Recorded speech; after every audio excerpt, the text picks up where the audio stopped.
November 25, 2025. The United States Department of Defense issued an official statement. 4 warships were canceled, not delayed, not redesigned, canceled.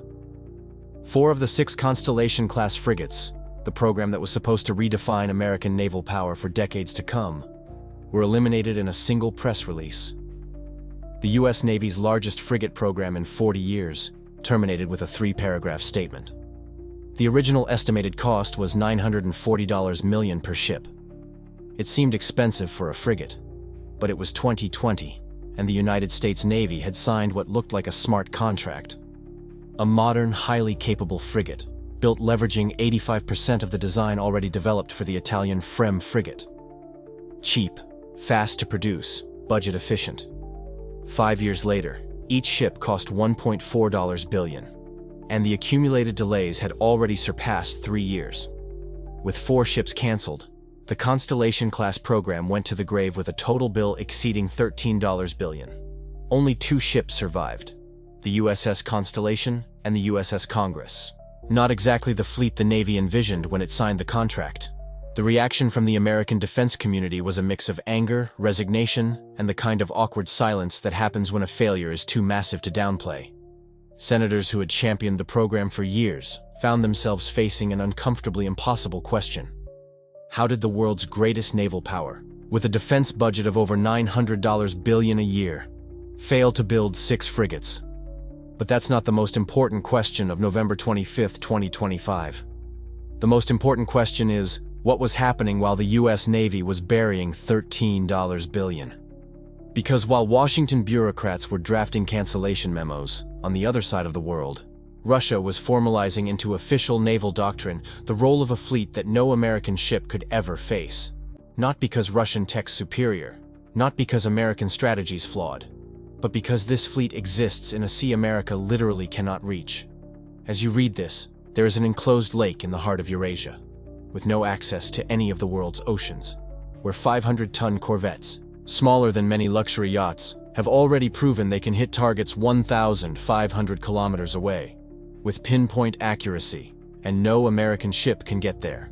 And here is the question that will guide everything that comes next. What does it mean to be the most powerful navy in the world when your adversary develops long-range strike capabilities in a space where not even your most advanced 9,000-ton destroyer can exist? To grasp the magnitude of the collapse, you need to understand what the Constellation program was supposed to be and why it mattered strategically. In 2020, the Navy signed the contract with Fincantieri Marinette Marine. The goal: create a multi-purpose frigate to bridge the gap between the massive, expensive Arleigh Burke-class destroyers and the failed littoral combat ships, another program that had already wasted billions. The Navy needed something in the middle, smaller than a destroyer, cheaper to build and operate, producible in enough numbers to cover sea lanes that $2 billion destroyers simply can't cover alone without an absurd opportunity cost.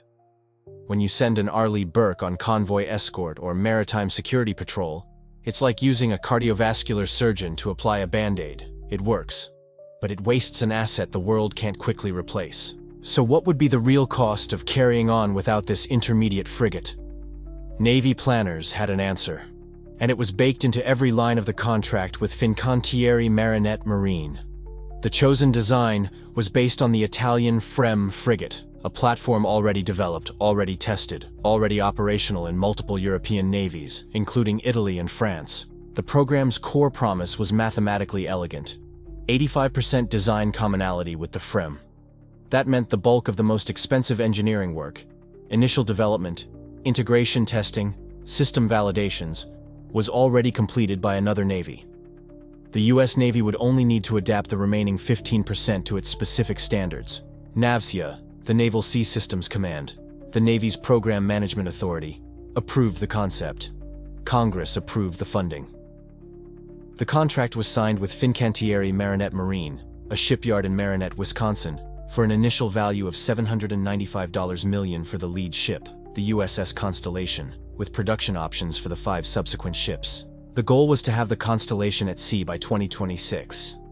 A 21st-century frigate, built on a realistic timeline and a controllable budget, capitalizing on decades of European naval design investment. On paper, this plan was mathematically airtight. What happens next is why military plans that seem airtight on paper rarely survive contact with the reality of shipbuilding. There was also a broader strategic argument that made the program urgent. China was building frigates and destroyers on an industrial scale, literally putting more tonnage to sea every 2 years than most Western navies have in their entire fleets. Russia was modernizing its surface ships. The threat environment was evolving toward high-intensity confrontation across multiple simultaneous theaters. And the United States was trying to build 6 frigates. The Constellation program carried the weight of a real capability gap, genuine strategic urgency, and a financial model that, on paper, made perfect sense. The question was whether the shipyard, the contractor, and the NAVSEA bureaucracy could deliver what they promised. They couldn't. Not even close. The first sign that something was fundamentally wrong emerged as soon as the engineers at Fincantieri Marinette Marine started the actual work of adapting the FREMM design to American standards. The promise of 85% design commonality was the entire program's foundation. 85% already designed and validated meant the extra work would be marginal, costs predictable, schedule achievable. The problem: the devil was in the details. And the details were everything. US Navy standards diverge from European ones in ways that seem minor until you actually integrate them. American weapons systems need electrical and network specs FREMM didn't have, habitability protocols, safety certifications, Navy engineering standards. Each one required modifications that didn't stack up linearly. They exploded. When contract audits finally documented the program's actual state, the number was devastating. Real design commonality with the FREMM, 15%, 15%, not 85%. This wasn't a schedule adjustment. It destroyed the entire program's financial premise. If you promised a $940 million ship because 85% of the engineering was done, and suddenly only 15% is done, the math is brutal. You're not adapting an existing ship. You're designing a brand new ship from scratch, and paying for it like it's a cheap adaptation. Costs climbed exactly as the math predicted. $1.1 billion, then $1.2 billion, then $1.4 billion per ship. The schedule collapsed along with it. The USS Constellation, supposed to be at sea in 2026, racked up over 3 years of documented delays. The Government Accountability Office, the GAO, the US Congress's independent auditing agency, produced annual reports documenting the collapse step by step. Chronic production problems at the Wisconsin shipyard, systems integration failures, inadequate contract management by both the contractor and NAVSEA. It wasn't a lack of money. It was a systemic failure to translate a promising concept into competent execution. Fincantieri delivered what they promised, just not what it actually cost. NAVSEA kept approving a program showing clear signs of collapse in the audit reports. Congress kept writing checks. On November 25, 2025, the Navy finally stopped the bleeding. Ships 3, 4, 5, and 6 were canceled. Only the USS Constellation and the USS Congress will survive to complete construction, with timelines that nobody is betting will be met. What comes next? The Navy announced the FFX program. Based on the Legend-class Coast Guard cutter, simpler, different, supposedly more manageable with a 2028 target. Given NAVSEA's track record, you can do the math on that deadline yourself. The Constellation collapse reveals something darker than a failed contract. It's a warning about American naval industrial capacity. Military shipyards can't be improvised like car factories. Warship expertise takes decades to build and dies without constant use. The US has shrunk its military shipbuilding capacity for generations. The Constellation paid the price. And while the US Navy wasted years and billions trying to build frigates it couldn't finish, someone on the other side of the world was using that time in a completely different way. October 7th, 2015. The world was watching Russia's military intervention in Syria. Western analysts expected long-range strategic bombers. They expected fighter jets from Syria or the Mediterranean. They expected classic power projection, the kind navies and air forces show in distant strikes. What no one was expecting happened at 11:36 a.m. Moscow time. 4 small corvettes in the Caspian Sea, 500 tons each, boats most analysts called advanced river patrol craft, launched 26 caliber cruise missiles at targets inside Syria. 26 missiles. traveling 1,500 kilometers across Iranian and Iraqi airspace, hitting targets in Syria within meters. Picture this arriving in a NATO situation room. You're monitoring Syria. You're tracking Russian planes in the Mediterranean. Then your early warning system shows 26 impacts. And the origin? A lake. A lake no one was watching. A lake no one thought mattered. NATO situation rooms fell silent. Here's what 500 tons means. An Arleigh Burke destroyer weighs 9,000 tons. A Constellation frigate weighs over 7,000. A 500-ton corvette? Barely a warship in American terms. It's a patrol boat. A boat. And this boat just hit targets 1,500 kilometers away with pinpoint accuracy. The Kaliber's technical specs weren't new. Western analysts already had those estimates. What was shocking? The launch platform violated everything Western naval doctrine assumed. Western naval doctrine says long-range strike needs platforms size to match the weapon's range and power. You need big destroyers for tomahawks. You need submarines for stealthy strikes. Platform size and weapon range were linked in every naval theory ever written.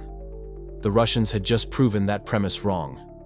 The geometry's simple. If a missile reaches 1,500 kilometers, the ship carrying it doesn't matter. It's just a launch truck. And launch trucks don't need to be aircraft carriers, just enough water to float. Russian generals watched the same video NATO analysts watched. But they had one advantage. They'd executed it. They knew what came next. Because 2015 wasn't a makeshift experiment.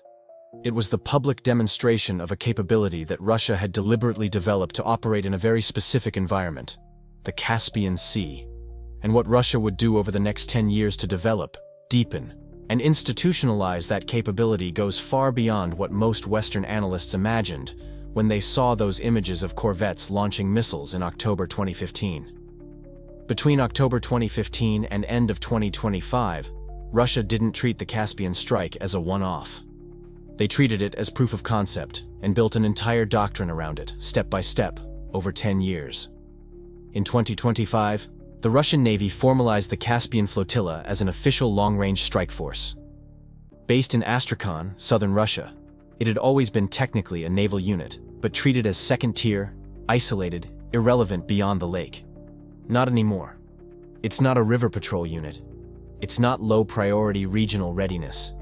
It's officially a strategic strike component of the Russian Navy, with aligned missions, platforms, and exercises. What this formalization represents in practice are three simultaneous movements. First, new platforms. The Tarantul 4-class corvettes, specifically the Stupanets and the Strelok, are entering service in 2025 and 2026. They are modernized platforms, designed with integrated Kaliber capability from the start, optimized to operate in the specific environment of the Caspian Sea, with long-range strike as their primary function, not an afterthought. Second, full recovery of existing platforms. The Gepard-class frigates Tatarstan and Dagestan, the flotilla's best ships, were hit by drones in 2024 and pulled for repairs. Both are back operational. The damage didn't destroy the capability. It was absorbed and fixed. Third, active regional interoperability. July 2025. Russia and Iran ran Kasarex 2025, a joint naval exercise in the Caspian. Not a PR stunt. An operational demonstration of two naval forces coordinating in a space the Caspian reaches with caliber missiles. September 2025. Caspian flotilla exercises focused on protecting maritime routes, the defensive piece of the offensive strike mission. The doctrine isn't one-dimensional. The flotilla's learning to defend the Caspian as Russian strategic territory, while striking targets far beyond its shores. And here's what NATO planners asked when they saw all three moves. If a lake flotilla now has official strike doctrine, allied exercises, and modernized ships, which threat do you hit first? What force? How? Think about what this means strategically. In 2015, the Caspian flotilla proved small corvettes could do something thought impossible. In 2025, Russia codified it into formal doctrine, spent a decade training, modernizing, and integrating allies. When the moment comes, it won't be improvisation. It'll be a rehearsed plan. The difference between a tactical strike in 2015 and doctrine in 2025 is the difference between luck and intent. Russia spent 10 years turning a tactical surprise into strategic doctrine. For American military planners, this creates a problem that no shipyard, no budget, and no naval technology can solve, because the problem isn't technological. Here is the fundamental problem that no amount of money, no naval procurement program, and no technology can solve. The Caspian Sea is a lake. The world's biggest lake, 371,000 square kilometers, but completely landlocked. Bordered by Russia, Iran, Azerbaijan, Kazakhstan, and Turkmenistan. No connection to any ocean, no navigable canal, no access strait, no route through the Black Sea, Mediterranean, or Persian Gulf. No way for oceanic warships to reach it. Imagine the president orders a naval response to the Caspian. Navcier starts planning. The Pentagon opens the maps. Then someone points out, there's no route, none. The ships can't get there. There's no operational decision to make, just geography, and geography doesn't negotiate. The US Navy has 0 ways to deploy surface forces to the Caspian. 0. It's not logistics or range, it's physics. Warships don't cross dry land. The Caspian flotilla operates in a space that the most powerful navy in the world literally cannot access with surface forces. It's not a technological gap that a research and development program can close. It's not a capability gap that a bigger budget can fix. It's a geographic gap, and geography doesn't change with acts of Congress. The cruel irony, even if everything worked perfectly, all 6 ships built on schedule, on budget, operational in 2026, none of them matter to the Caspian threat. You can't send a Constellation to the Caspian. The question doesn't even exist. The US Navy was built to dominate the world's oceans. Project power to any point on the globe. Guarantee freedom of navigation. Control strategic straits. That's its mission and architecture. The Caspian has no global maritime routes. The Caspian flotilla wasn't built to fight a rival fleet. It was built to launch long-range missiles at distant targets, using the enclosed sea as a shield against conventional naval response. Is there a response? Yes. But none are naval. Ground and air-based missile defense can intercept calibers. Air power can hit flotilla assets and infrastructure. Intelligence operations can degrade planning. Sabotage can attack logistics. These responses exist, but none are what frigates can do. And while the US spent $13 billion trying to build ships it couldn't finish, Russia developed a doctrine demanding non-naval responses, exactly what the blue water mindset isn't built to handle. You don't buy your way out of a geographic problem, and $13 billion in canceled frigates doesn't change that 1 square meter. But here's where the logic that makes the Caspian flotilla dangerous turns against itself. The Caspian flotilla is, from multiple analytical angles, an elegant triumph of asymmetric logic. Cheap platforms, weapons of extraordinary range, in a space geographically protected against the world's most powerful conventional response. The concept is sophisticated in its simplicity, but there is a profound irony at work here, and it became undeniably visible in 2024. In 2024, the flotilla's 2 best ships, Tatarstan and Dagestan, Gepard class, the force's most expensive and advanced vessels, got hit by drone attacks. Not by cruise missiles from destroyers, not by next-gen torpedoes from subs. Drones. Cheap. Expendable. Asymmetric. The exact same principle making the Caspian flotilla dangerous. Both ships got pulled for months of repairs, and the attacks didn't stop. October 2025. Precision drones kept hitting Dagestan territory, targeting flotilla assets. Stop and appreciate the paradox. The Caspian flotilla is pure asymmetric logic. 500-ton corvettes, low cost, firing missiles worth millions, neutralizing billion-dollar targets 1,500 kilometers away. Asymmetry works because defending costs way more than attacking. And a Gepard-class frigate, the flotilla's most expensive ship, years in construction, decades of naval design, gets damaged by a $1,000 drone. The same asymmetric logic that makes the flotilla dangerous makes it vulnerable. Modern warfare has no monopoly on asymmetry. The principle that cheap, expendable weapons neutralize expensive platforms works for everyone. If $1,000 drones attacking $200 million frigates follow the same logic as 500-ton corvettes attacking billion-dollar targets, then everyone's playing the same game. The 2024 drone strike show. No doctrine is isolated from its vulnerabilities. Russia built an extraordinarily difficult capability to counter with conventional naval means. But it's vulnerable to the exact same forces that made it powerful: cheap tools neutralizing expensive targets. Asymmetries cost. Everyone has access. And as drones keep hitting Dagestan, Russian and American planners ask the same question. When a $500 drone neutralizes a $200 million ship, what does naval supremacy mean? Constellation's cancellation and the Caspian flotilla's rise aren't parallel events. They're two data points in the same argument about naval power's future. The FFX program pivoting to a Legend-class Coast Guard cutter frigate targets 2028. Given Navsea's track record and the fact Constellation failed because adapting European designs was harder than expected, you do the math on that timeline. The FFX pivot matters not for the ship itself, but what it signals. The US Navy's finally trying what should have been the starting point: a simpler, cheaper, more manageable design. Dropping the pretense that adapting sophisticated European designs beats building from scratch with American standards built in from day one. That's a valid lesson. The cost, over $13 billion, years of capability gaps, and an industrial base that publicly showed its limits. What Constellation reveals is more concerning than any single contract failure. Building warships at scale, on time, on budget is an institutional skill. It atrophies without continuous competent exercise. The US reduced military shipbuilding capacity for decades of relative safety. Constellation paid the cumulative price. Russia took the opposite path. Built strategic doctrine around limitations, not despite them.